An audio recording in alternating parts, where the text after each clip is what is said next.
સંયુક્ત અરબ અમીરાતના રાષ્ટ્રપતિ શેખ મોહમ્મદ બિન જાયદ અલ નાહયાનની થોડા કલાકોની દિલ્હી મુલાકાતથી ભારત યુએઈના સંબંધોનો નવો જ અધ્યાય લખાયો છે. આ મુલાકાત દરમિયાન ભારત યુએઈએ વેપાર, રક્ષા, અંતરિક્ષ, રોકાણ સહિત 12 સમજૂતીઓ પર હસ્તાક્ષર કર્યા. યુએઈની ભાગીદારીથી ભારતમાં એક સુપર કમ્પ્યુટિંગ ક્લસ્ટર સ્થાપિત કરવા માટે સહયોગ કરવાનો નિર્ણય લેવામાં આવ્યો છે. યુએઈ ભારતમાં ડેટા સેન્ટર ક્ષમતા વધારવા માટે રોકાણ પર વિચાર કરશે. યુએઈના રાષ્ટ્રપતિને આવકારવા માટે પ્રધાનમંત્રી નરેન્દ્ર મોદી ખુદ એરપોર્ટ પર પહોંચ્યા હતા. બાદમાં બંને એક જ કારમાં સવાર થયા અને બંને દેશોની દોસ્તીનો સંદેશ આપ્યો. મુલાકાત બાદ બંને નેતાઓનું સંયુક્ત નિવેદન જાહેર થયું. વિદેશ મંત્રાલય તરફથી મીડિયા સાથે સંવાદ કરતા વિદેશ સચિવ વિક્રમ મિસ્રીએ કહ્યું કે આ એક ટૂંકી પરંતુ ખૂબ જ મહત્વપૂર્ણ મુલાકાત હતી. એરપોર્ટ પર પ્રધાનમંત્રી નરેન્દ્ર મોદીએ પોતે તેમનું સ્વાગત કર્યું, જે એક ખાસ સંકેત છે અને બંને નેતાઓ વચ્ચેના ખૂબ જ ઉષ્માભર્યા અને નજીકના સંબંધોને દર્શાવે છે.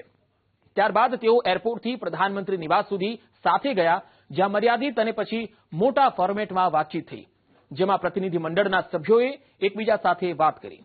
નેતાઓની હાજરીમાં અનેક દસ્તાવેજોનું પણ આદાન પ્રદાન થયું.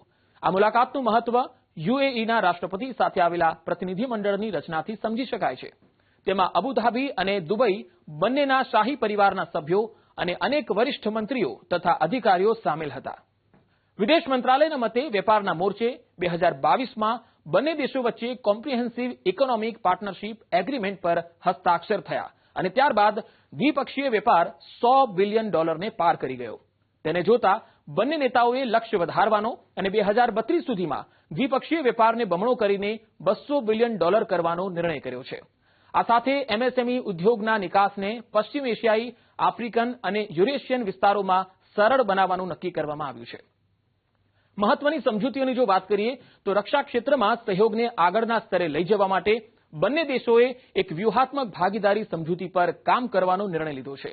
આ ઉપરાંત અંતરિક્ષ ક્ષેત્રમાં મોટી સમજૂતીઓ થઈ છે.